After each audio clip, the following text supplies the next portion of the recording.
Welcome to USA Global TV and Radio, where our mission is to provide education, entertainment, hope, and inspiration. USA Global TV and Radio connects you with experts and audiences all around the world every single day to help you succeed in business and to live a richer life. Visit us at usaglobaltv.com to learn about career and life-changing training and mentoring programs like the Listening Mentor. Subscribe to our newsletter to stay informed about our special programs and offers. Discover how you can become a guest on one of our shows or a host or producer of a USA Global TV and Radio show of your very own. That's USA Global TV and Radio, where the doctor is always in.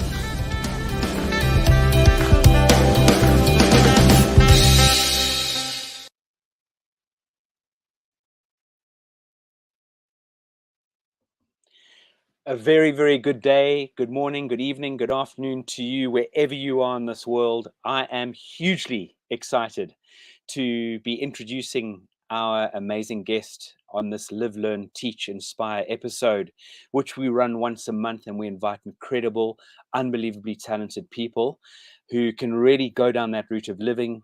They've lived, they're learning, they're teaching, and they're inspiring. And today I am going to be taking you into an introduction on a woman that I've had the privilege of working with, of coaching with, and who's come through our Train the Trainer program many, many years ago. This is Dr. Justina Mutale, who has basically been globally acclaimed as one of the most influential and inspirational African women. In 2012, she was named African Woman of the Year, sharing a platform with various African heads of state.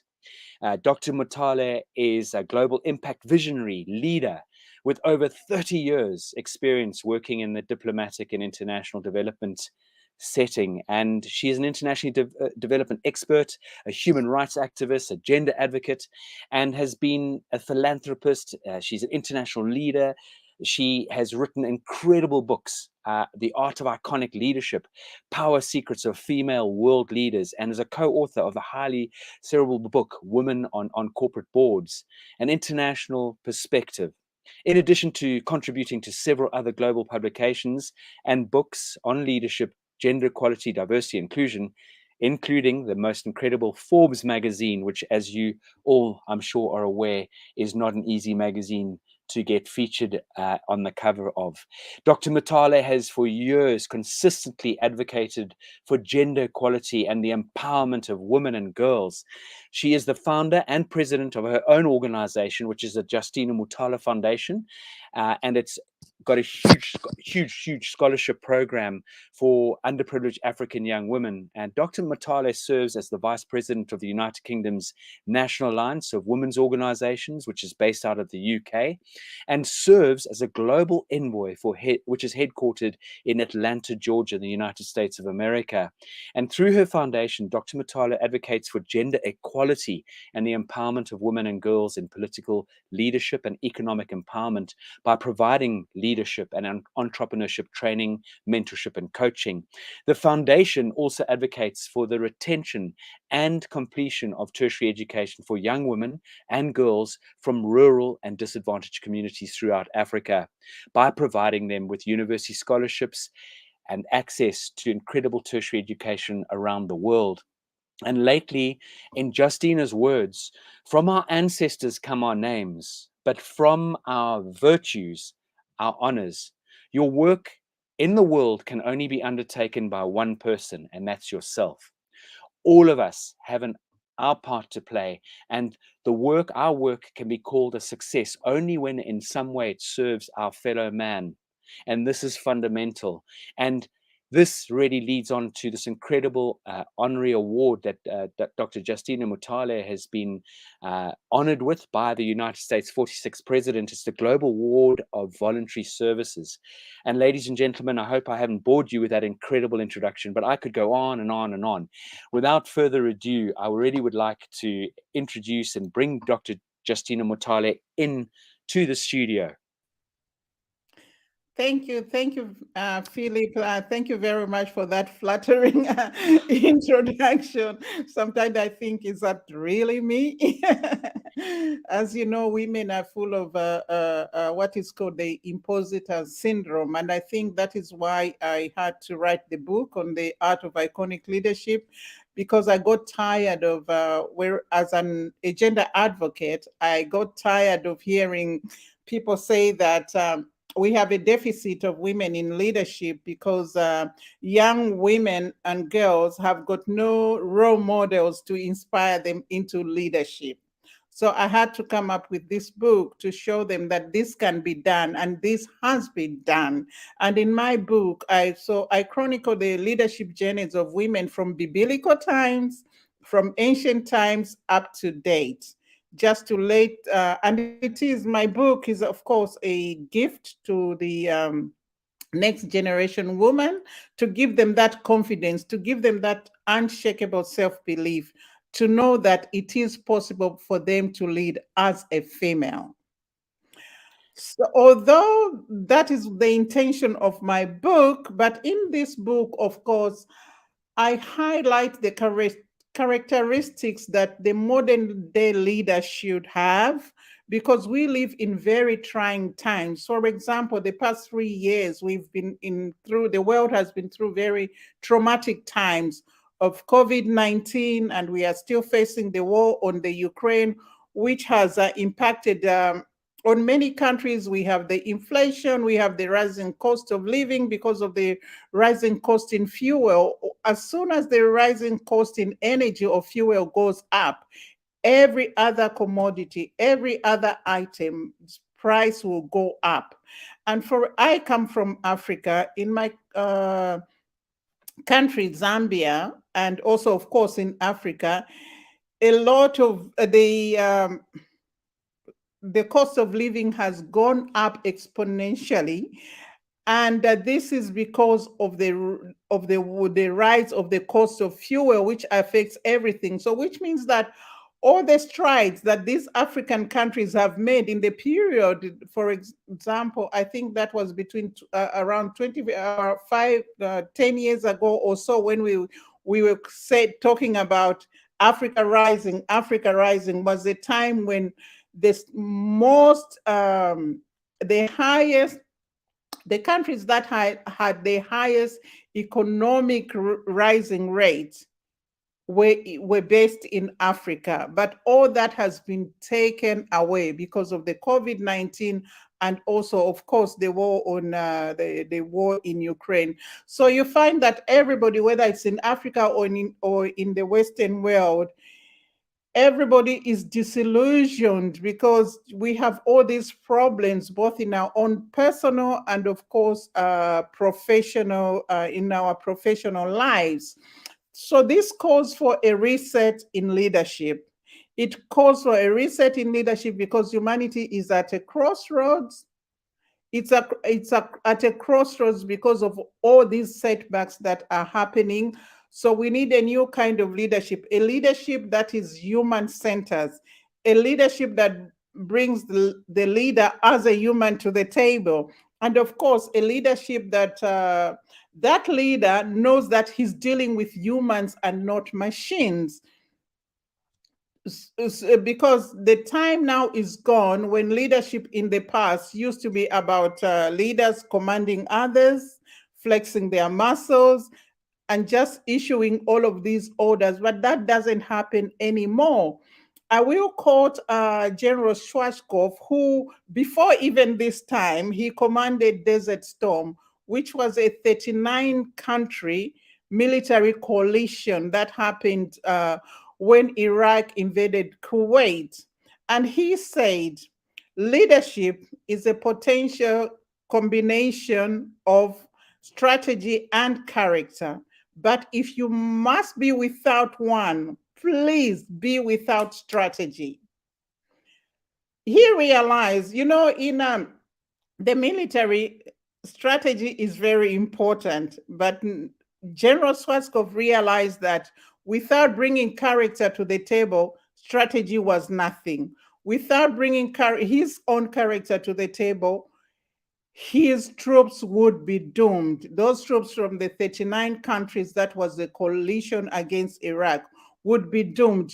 You have to have a strong character to bring with you in order to command a thing like 39 people from 39 different characters, the countries with different beliefs, different religious beliefs, different cultural beliefs, different ways of looking at life, different ways of thinking, different ways of attending to things that come in front of them.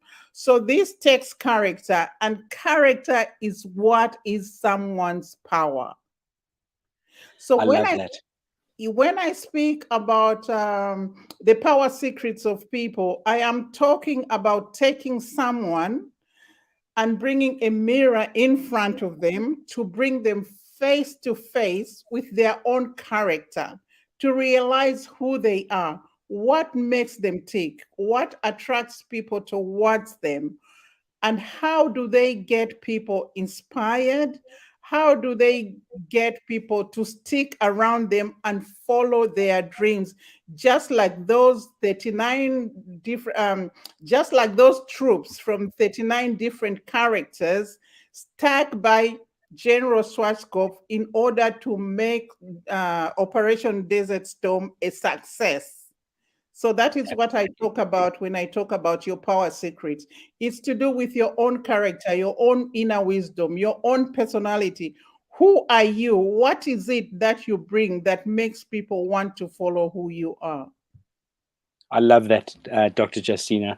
It's fascinating. I know you could absolutely take a deep dive into what you're sharing with us, but something that I 100% advocate along, just to really complement what you're saying. I think one of the first things, as you may recall, is we get all our students, no matter what age, to write down some personal notes to themselves. And the first one is, the personal note we ask people to write down is, I am my brand. That's number one. And the second one that we ask our students to write down, no matter again what age, from a 5-year-old right through, I think, to the oldest student we have that walked through the door is 78, is that I would like to be the person that I would like to meet. And I love your analogy of that mirror, looking at yourself in the mirror and asking yourself some very, very deep, hard questions in order to sort of put yourself out there. And something I really would love to ask you is, where did this all resonate from? Where does this beautiful burning desire, because you've got a true calling, you've got a purpose, you've got passion, you've got qualities and something that drives you every single day? Because not only have you got your hands full, and for us to be able to pin you down to join us this evening was no mean feat, but it would be amazing for you just to give people an insight of, where did Dr. Justina Mutale get this incredible desire and inspiration from? Well, Philip, I come from a background of very powerful, assertive, powerful, strong, assertive women. Some people have said I could say kind of aggressive women. I come from a background where women have always been leaders. So it came kind of a shock to me when I came out into the world to find that there was this fight for gender equality. Because when I grew up, when I grew up, I was under the impression, because of the women, the strong women around me, that women were natural born leaders, that women had the power to shape the world, that women were the guardians of humanity. For example, from my mother's family, a woman rules the kingdom. So of course, if you're the queen, just like the the United Kingdom always had, God bless her, so Queen Elizabeth, so does the kingdom from my mother's family. But also, although in my father's kingdom is patriarchal, it didn't stop one powerful, assertive, strong woman to rise up and start a movement that shook the political foundations of my country, Zambia. So it was kind of a shock for me to come out to the world and find that there's this fight for gender equality, that women's leadership were not considered to be important in public life.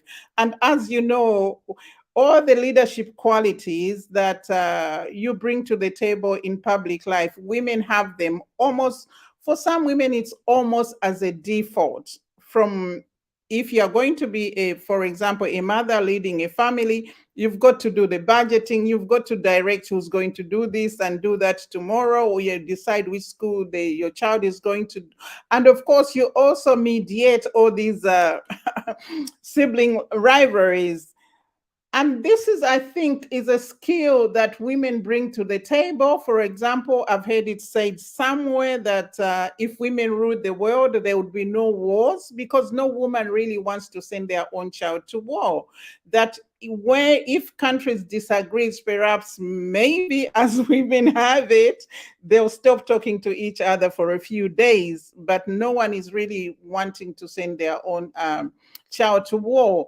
And of course, in recent years, we have seen that some of these skills, what have been considered to be soft skills, and of course, they've been considered to be feminine skills, are the leadership skills that are required now in the kind of world that we live in now. Because humanity is now at a crossroads, having suffered so many setbacks, which include COVID-19, and of course, like I said, the war in the Ukraine, and a lot of other stuff. As a leader, one needs to come to the table as a person. They also need to realize that they are dealing with people. So we need a reset in leadership. We need a human-centered leadership. A human-centered leadership that realizes that I am dealing with people. A human-centered leadership that is authentic. You bring yourself to the table as a human, because in the times that we are living in, you cannot come to that table as a leader and start flexing your muscles and start commanding people around, because the people that you're working with or dealing with have got other issues that they are coming with from where they are coming from. And I know that what every human craves in this world is love, appreciation, respect, and of course, reward. So that is the kind of leadership that we need these days. And that is the iconic art of leadership as stated in my book. Justina, yeah, amazing. And I would love to add to that, and I know it's a word that you absolutely embrace, is kindness. And from where we stand in the research we do as an organization, you couldn't have put that more clearly, because something that we've really looked deeply into in this fourth industrial revolution, there's this very strong me, myself attitude. There's definitely a loss of people looking out for one another and having that what can I do for you attitude. How can I support you and how can I help you? And I want to go back to what you shared earlier. And as you know, I'm a huge advocate of women, and you're so right. They do everything. I always use the analogy, in general, in the old school days, husband went off to work, husband came home, and all the washing was folded and put back in the cupboards, food was on the table, kids were bathed and fed and educated, blah, blah, blah. How did this all happen? Well, there's someone called the magic, amazing wife, woman, mum, the person who takes control of all of this behind the scenes. And this is something that really I hold big respect for. And the other thing is, if you want to educate anyone, share or show a woman something and she will educate a village. And this is something that I'm leading into right now. And I think, again, you mentioned earlier that you come from an incredible background with very strong leadership mindset, mentality, woman who spurred you on, your dad's side of the family spurred you on. And I feel, again, through our research, we're doing some incredible work with a gentleman who talks about what are we protecting, what are we hunting, and what are we gathering? What are we focusing? Where is that community, that sense of community gone? And that has been lost. Yes, as you know, also in my research and as a gender advocate, but this is also a common theme that's been going around. It says that if you educate a woman, you educate a whole community. If you educate a man, you educate an individual. This is because, in every human, we have two spirits. We have the masculine spirit and, of course, the feminine spirit. And the feminine spirit is more prominent or dominant in women. And then the masculine spirit is more prominent or dominant in men, although you will also find a crossover where some women have got a predominant masculine spirit, and also that I think they call them alpha females or something like that. And then you find that there are some men who have a predominant feminine spirit. But because the majority of women have the predominant feminine spirit, the feminine spirit is about the masculine spirit. Let me start with that. Is about me, me, me. It's about the self. And that is where you find in a lot of men. For example, when you look around and see in the world the way things happen, that sometimes men can go out of the way and have a child out of wedlock. They would never even look back to see how that child is doing.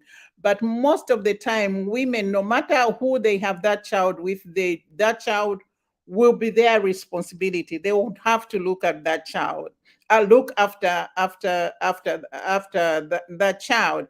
But the feminine, this is because the feminine spirit is about building. It's about building the community, building the society, building the nation, building the country, and of course, building the world, and of course, enabling humanity.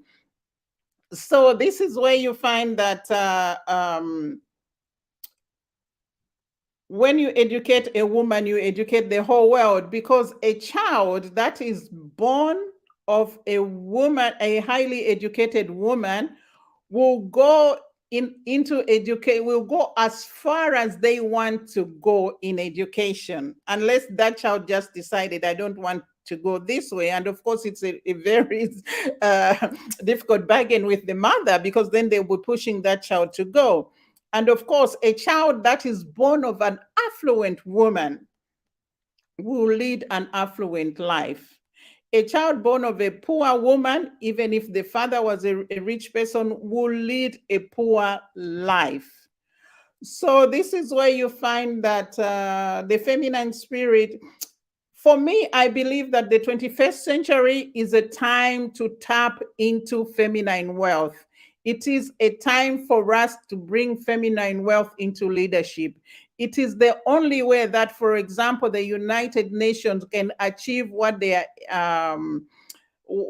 aspiration for progress for all, and prosperity, and human prosperity and progress for all, only when we can achieve gender equality. In fact, I'd go further, only when we can have women in leadership. So in my gender advocacy, I am advocating for what the United Nations calls a 50-50 planet. And this is where at every high level decision making table, at every table that decides the direction of the world, we should have 50% perspective of women and 50% perspective of men.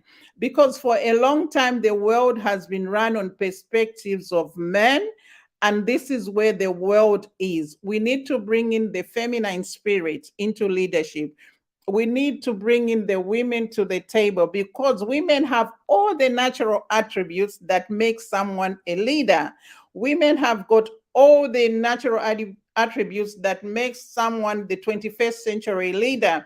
They tap into their natural wisdom. For example, when a woman has a child, even if it's just for the first time, for some reason, at some point, they will realize when that baby cries, whether the baby is crying to have their nappy changed, or the baby is crying to be fed because they are hungry, or even when the baby is just uncomfortable in where they have put them.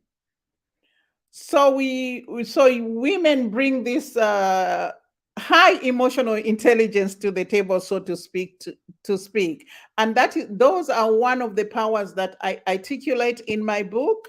And under high emotional intelligence, of course, I have God bless her. So Queen Elizabeth, the late Queen of England, because for her to hold together empire, which consisted of people from different parts of the world, different cultures, different beliefs, different religious beliefs, different ways of doing things. For all the years that she did, she needed to have that high emotional intelligence to understand the people, to know what ticks them, to know what's making them unhappy, and of course to make sure that she can mediate and make these people and bring everybody to the table to understand each other. And that's what the feminine spirit does. That's what most women do. When the children fight and there's a sibling rivalries, the mother is always looking for a win-win situation. No mother is going to stand there and say, yeah, you go and smash your brother. They'll bring you back to the table and remind you that this is your brother. You are one people. You have to understand, please forgive your brother. And coming from an African country, we have what is called the philosophy of Ubuntu that tells us that I am because you are. So in the philosophy of Ubuntu, we believe that we all belong to a greater whole, and the suffering of others is the suffering of others is our own suffering. After all, nobody would want to hate the next person if they knew that that person is part of them. So this is all about iconic leadership. Is when you realize that you are dealing with humans and also you bring your own humanity to the table.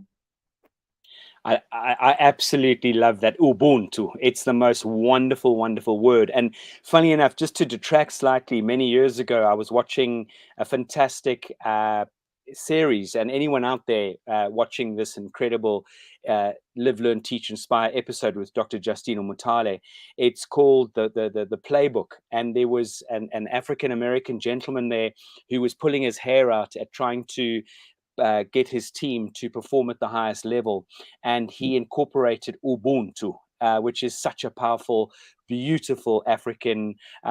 It's iconic throughout Africa. I am because you are, and that really says a lot. I know Bishop Desmond Tutu very much again brought that to the forefront, as did Barack Obama. He talks about that with Nelson Mandela about Ubuntu. And going back to what you're sharing, it'll be really interesting to find out how King Charles now takes the reins from his mother, who was an incredible icon, most probably the most famous woman in the world.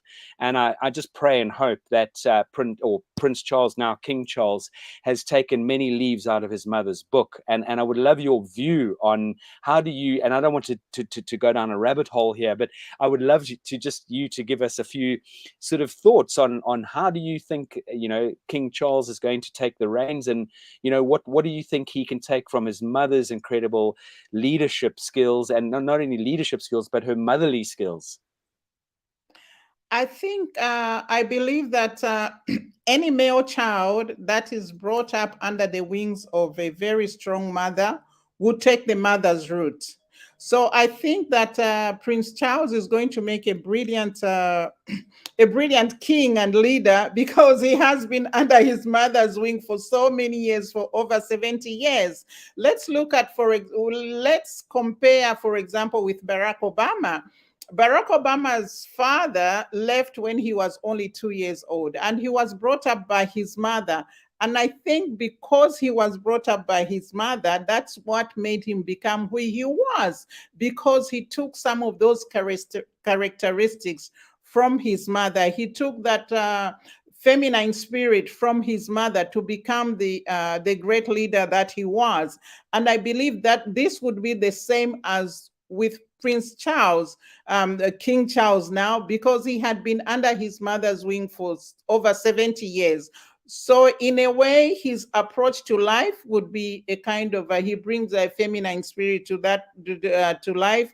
His approach to leadership would be more like in the way that his mother carried out her leadership, because he had always been watching his mother become this leader. You will find that in this world, men that are brought up under the wings of their mothers, they carry that feminine spirit with them, and they become brilliant leaders who embrace the whole world with them. So that is my my thought, and of course my observation when I look at the reign of King Charles. I think that was beautifully that was beautifully answered, and I think you're very clear on that, and I absolutely truly believe that whole vision and philosophy behind that. And as it's always been said, if you look at successful men, so-called successful men, and how do we measure success? But I'm just talking about, let's use the success of someone, running a company well, and doing well for their community or their employees. They always say behind every successful man is a very dynamic and very strong woman, which that goes without saying. Something I wanted to sort of bring to light here is, with your incredible knowledge, B, the amount of travel you've done globally, if you were to guide and steer young men and young women of today, what would you be sharing with them? Because as we all know, men and women have to belong. We have to be on this earth together. We have to guide and steer. We have to support one another. What would you be giving these young future leaders, or these future youngsters of the world, and not only people that come from privileged backgrounds, because you and I come from a continent that has a lot of very underprivileged people. You support underprivileged people, as I do. We've got huge charitable organizations which we both support and we advocate. But just going to really answer the question of giving anybody, no matter their background, what would you be sharing with young people of today in order to put their best foot forward? First of all, one has to be themselves, because everybody else is taken. So in this world, you can't try to be another person. You've got to be yourself. You've got to believe in your own capabilities. You've got to be proud of who you are, from where you are coming from. For example, myself, I come from Zambia, so I am an immigrant. I am also Black, which means I am in the minority. I'm also a woman, which of course is in the minority, because now we are trying to fight for gender equality. On top of that, I am also a single parent in a foreign country. But don't let any of those things hold you back. Believe in who you are and take yourself to wherever you can in the world. And also to know that the world will embrace you when you are authentic, when you bring yourself to the table as who you are. And also to know that humans are all the same. It doesn't matter what part of the world or country you are in. You just have to know how to navigate, how to handle the humans. And that brings me back to my time having, of course, been attending your etiquette lessons. And someone quoted that in all my travel, I find that etiquette is the most important thing. So when you travel to other people's countries, other people's houses, or other people's communities or cultures, you have to remember to respect those cultures. Always respect your host. Always understand who those people are. In that way, you can then know how to relate with those people. If you don't have that etiquette of knowing how to understand those people, to appreciate their cultures, and how to interact with them, then you will be totally lost in this world. That is the advice that I can give. I absolutely love that, and it is so true. Yeah, as you know, we advocate the power of etiquette and manners along with your emotional intelligence, and this is something that I know you have 100% hands down portrayed in your whole journey, in character and in who you and who and how you engage with people. Something that I know for a fact that you've also done throughout your life is you've not only inspired people, but you've always surrounded yourself with very dynamic people. You've always surrounded yourself with people maybe even better than yourself. And that in itself has, I'm sure, spurred you on in your life. And I'd love you to share with our listeners and with our viewers some of the little anecdotes or areas of your life, the people that you have rubbed shoulders with, and some of those little maybe phrases or little bits of guidance, or little bits of words of advice that people have given you on your journey. I normally don't like to I read somewhere somebody did say once, and this is a quote that I have used before, that in the world we now have 8 billion people, and no matter how wide you travel, you meet a few special people. And I think in the world you will meet people that are drawn to your energy, or perhaps that you have the same kind of energy wavelength, or you are on the same plane in life, because we all humans are on different planes of life. There are some that I don't know what way to use, but sort of are not fully awake. And then you have the next people that are almost in the middle, and then you have the ones that are at higher level. We have several levels of perhaps human consciousness. And so as we travel along in the world, we will attract those people who kind of have our own energies. So this is where I bring in the art of iconic leadership and the power secrets. Because once you realize your power secrets, you will be able to draw those people that can recognize the kind of energy that you have. For example, most in my research to write my book, I realized that most the world's most iconic leaders have managed or have realized how to access and utilize their power secrets. People like, for example, Martin Luther King, Mahatma Gandhi, Nelson Mandela, Barack Obama, all those people knew what their power secret was, and they utilized them to have people unreservedly follow them. Then we also come back to those people who realize their power secrets, and they have used it to build big business empires. For example, Jeff Bezos. When people think of Amazon, they think of Jeff Bezos. But when you look back, you'll see that there are a lot of other people that come in and make Amazon run the way it does. When you think of Facebook, people just think of Mark Zuckerberg, but Mark doesn't do everything that needs to be done to sustain Facebook. He's got other people that are working. He's got all these tech people that work to make Facebook what it is. And let's look at for example, the Sheikh of Dubai, or United Arab Emirates, both sheikhs, what they have done with Dubai. That was a desert, and they commanded that energy from all over the world to build Dubai to what it has become, and now it is a centerpiece of the world. So that is the kind of thing, is to understand. Once you understand your power secrets, and know how to utilize that and exude that, there will be no stopping you, because people that understand that power, because that's your touch light to the world. That is the light that will bring people to you. But of course, not everybody has the same light. There are different kinds of lights. Like I have said, Jeff Bezos has a different kind of light. Mark Zuckerberg, and of course the Sheikh of Dubai, and of course, for example, Elon Musk. So all of these you've got. Once you know your power, I think you will be able to find your path in life. You will be able to find the people who are almost on the same energy wavelength as you. You will be able to find the kind of people that are almost on the same level of consciousness as yourself.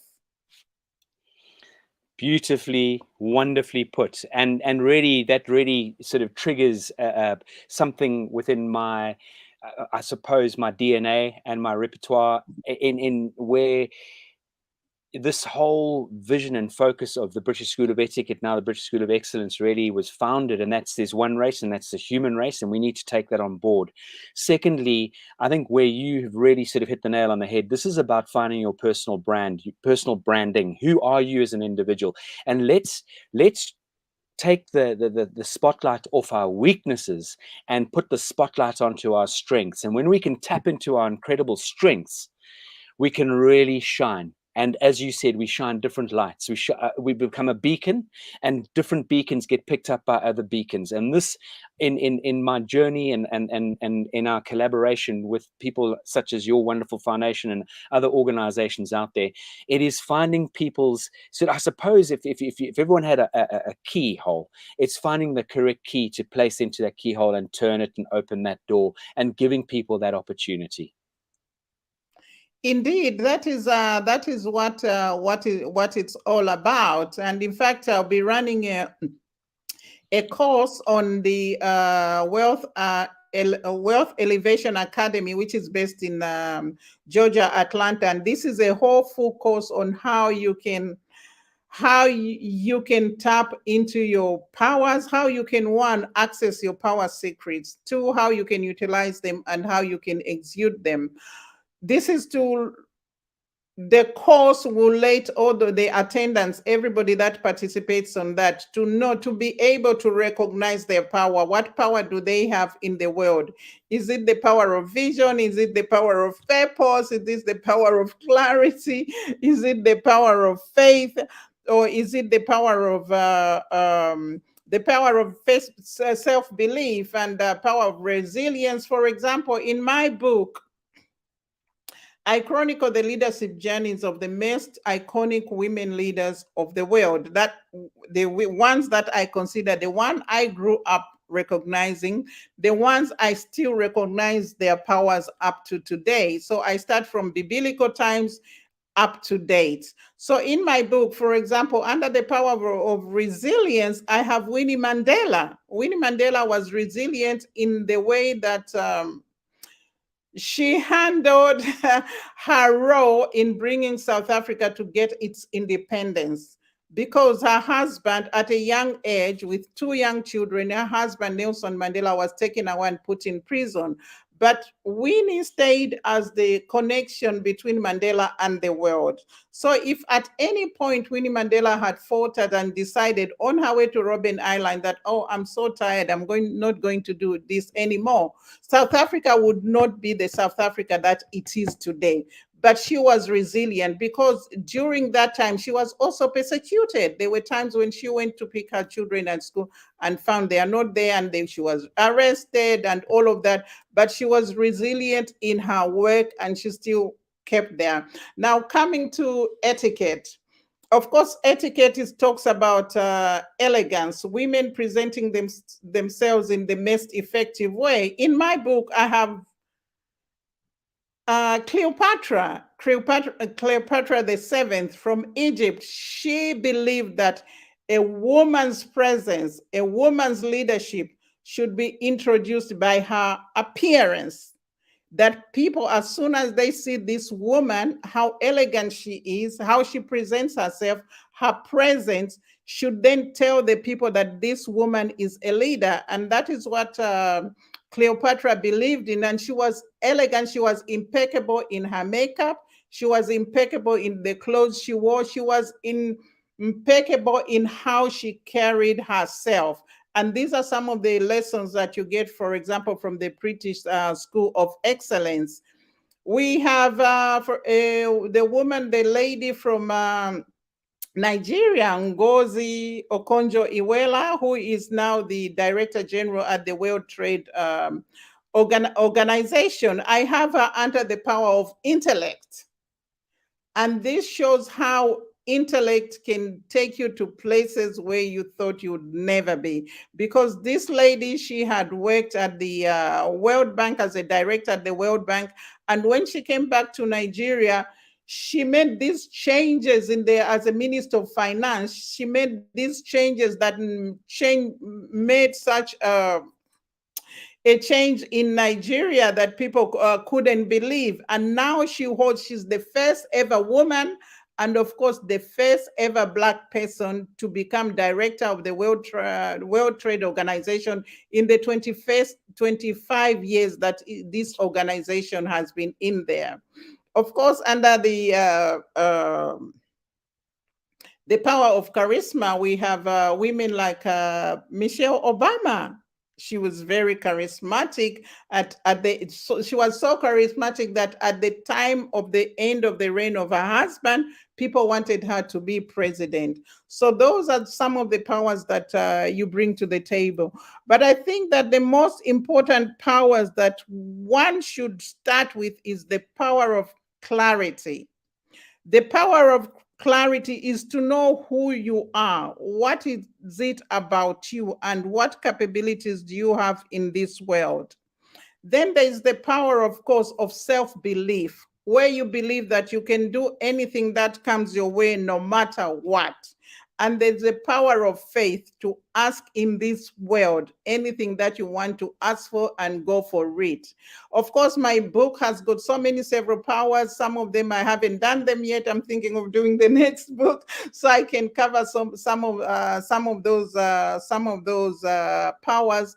But these are all the things that we'll talk about in the full course that I am doing at the Wealth Elevation Academy. I've got the details in the chat box. If you are interested, you can click on there and register for that course.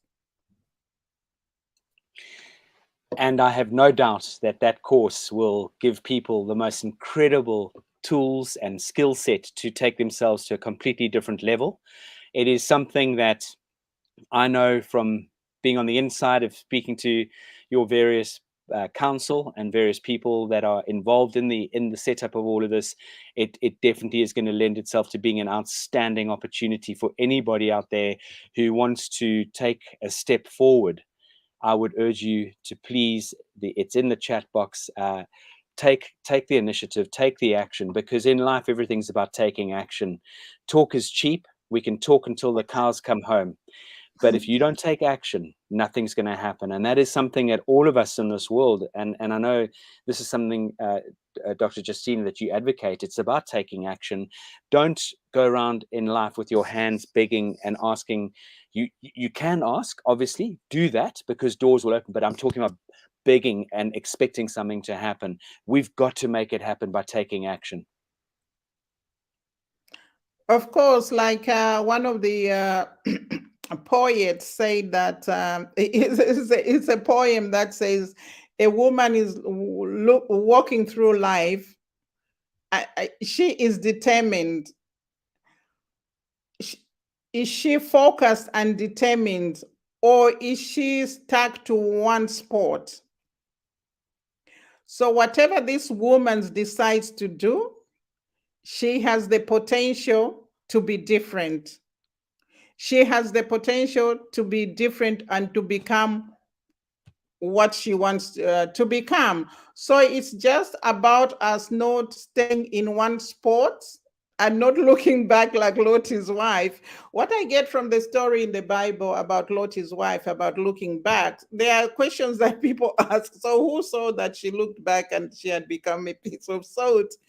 I think it's when people keep looking back and things that have defeated them, that negative things that happen to them, then you can never move forward.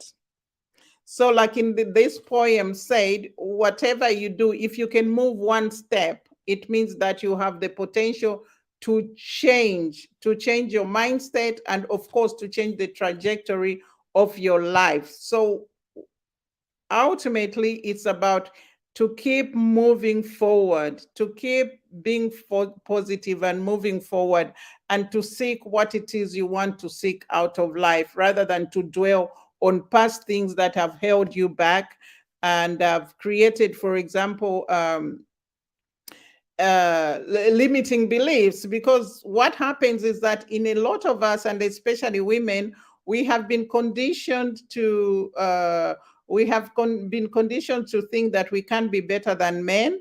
So we have those limiting beliefs in us. If we can just jump over those limiting beliefs and have that unshakable self-belief, like I said, to reach out for anything that we want in this world, then we can actualize that feminine spirit in the 21st century, which will lead humanity to the next level of prosperity. Yeah, 100%. And something that I really would love to just sort of compliment on that is it's quite fascinating to look at the statistics of the incredible people that walk through the doors of our organization. And I have to say, this is potentially with our Train the Trainer program, a majority of them are these incredible women who not only have got incredible experience, but who've had the privilege of running households, raising families, and they get to a stage in their life where now they ask themselves, what's my next step? And it's something which I think is so wonderful, is when they realize that they can take everything that they've contributed, everything that they've learned, everything that they've taken on board through their whole life, how they can transition into coaching, guiding, and steering people and inspiring people to take that step forward. Never get in that rut. Predominantly, I'm speaking to ladies on this particular point, but also to men. We all have moments in our lives where we doubt ourselves. We all have moments in our lives where we're on the back foot. But as you just quite nicely and correctly put, Dr. Justina, it's about putting one step in front of the other. And that old adage in life, the journey of 1,000 miles does start with that one step. And I think that's really is something that we need to inspire people to do, of all ages, and whether you're a male or female.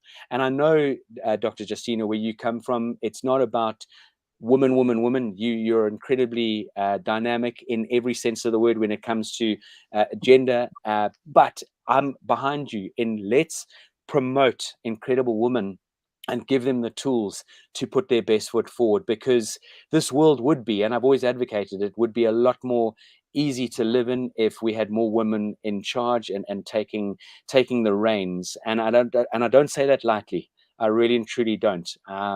It's something that I truly believe in deeply.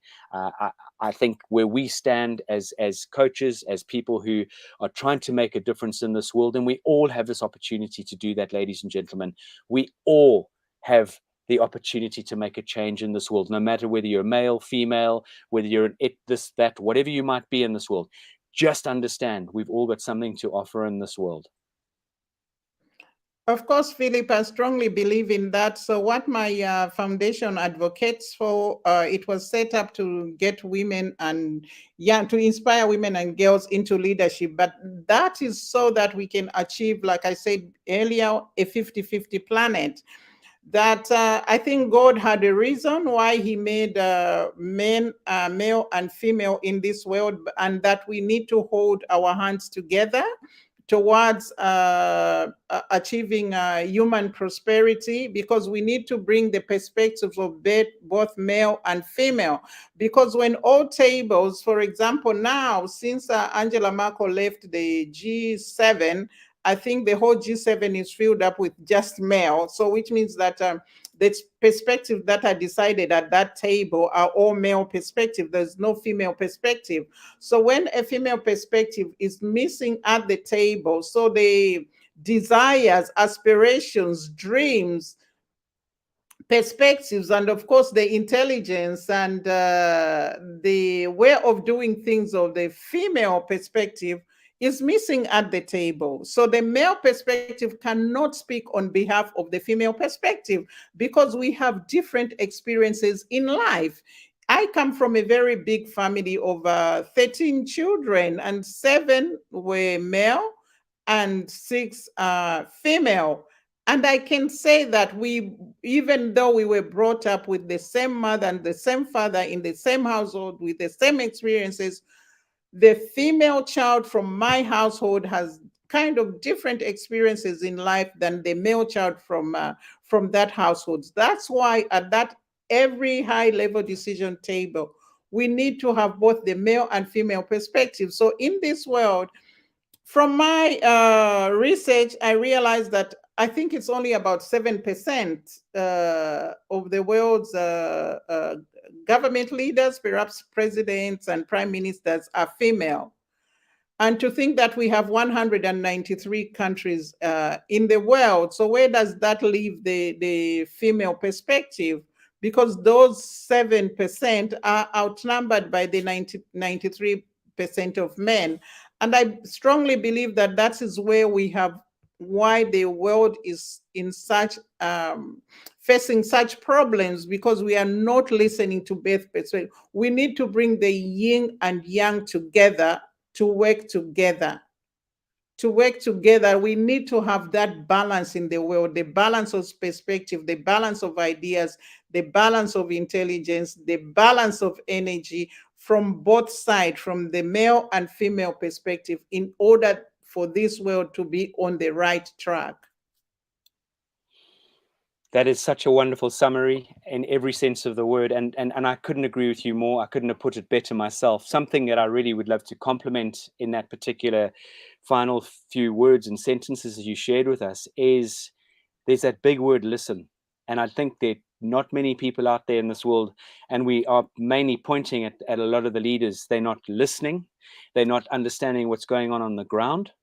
And they live in their ivory towers, and they don't take other people's input in the way it should be. They don't communicate with an open and growth mindset. And there's a lot of self-centeredness that goes on in this world, and greed. And maybe that's been throughout times, but now is the time that we can all make a difference and make huge changes in this world.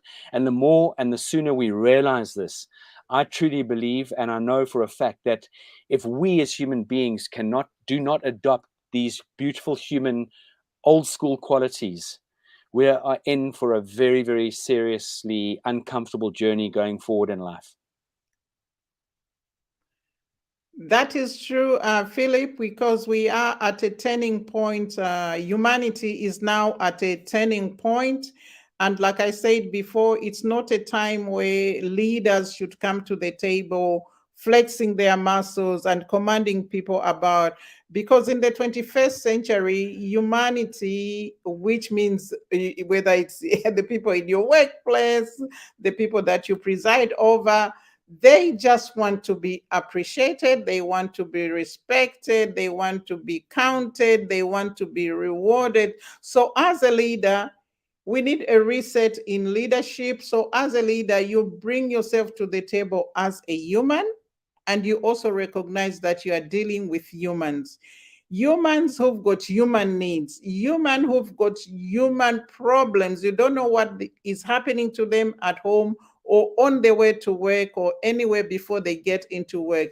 So you've got to be authentic to start with by bringing yourself as a person to the table. You've also got to be sympathetic and empathetic to the issues that the people that you are leading are facing. You've also bring that compassion to the table to understand the people, and also to make the people that you are working with or dealing with, that you highly appreciate their contributions to your life, to your work, to the goals that you are trying to achieve together with them. And this takes a lot of, I know that the British School of Excellence is very firm on emotional intelligence. Emotional intelligence is one of the toughest factors, and in fact, it's the predicator of performance, as they said, in the workplace. If you have an emotionally intelligent leader, then people are bound to perform beyond their call of duty. They'll go that extra miles because you are motivating them. You are sympathetic to them, you are compassionate to them, and of course you bring humility with you to that table as a leader, but you have humility that makes them know that they can relate with you at the level that they can. And the people, for example, if it's in the workforce, that those workers can feel free to come to you and tell you what problems they are facing, whether it's the problem in their home or on their way to work. Because I know I live in London, sometimes when you try to get on the train, somebody's going to push you. Your bag might go with the train and you are outside. And by the time you get to work, you need to explain this and how that has affected you. So a leader can't be standing there and just demanding performance, performance, performance, without getting into what are you really going through in your personal life. So that is what the art of iconic leadership is about bringing humanity to the table of leadership and realizing that you are dealing with humanity and giving the humans that you are working with the respect, the appreciation, the rewards, and of course the recognition that they deserve. Justina, I know we could go on and actually I was going to ask you to conclude, but I think that was such a wonderful conclusion to this incredible hour that's just literally flashed past feels like in seconds. Thank you so much for what you've shared with all of us. It's been opening the mind and giving people the opportunity to really understand your vision and focus and your incredible platform that you've developed and established. You're a true inspiration and you're an authority in the nicest possible sense. You're not a demand and knock people on the head authority, but you really are an authority in exactly what you stand for, what you advocate. And it's only a true joy and a pleasure to be involved in your life and associated with your incredible organizations. And we thank you very much from the bottom of our hearts for you making this time to be with us and to be with this incredible audience, and for the audience for making the time to engage and listen to what we've had to share with you, predominantly Dr. Justina Mutale. So thank you so much. And as that beautiful, gorgeous language of yours, it's Natotala or Zikomo. Thank you so much. It really is just an absolute joy to see you here with us on Live, Learn, Teach, Inspire. Thank you very much, Philip. Thanks to you and the British School of Excellency. And also thank you very much to Jacqueline for the USO Global TV for hosting me today and for giving me such a prestigious platform for people to learn about my experiences, my work, my life, my ideas, and my perspectives on life. Thank you very much. Thank you so much, and have a wonderful rest of your evening. Same to you, Philip. Thank you. Thank you, Jacqueline.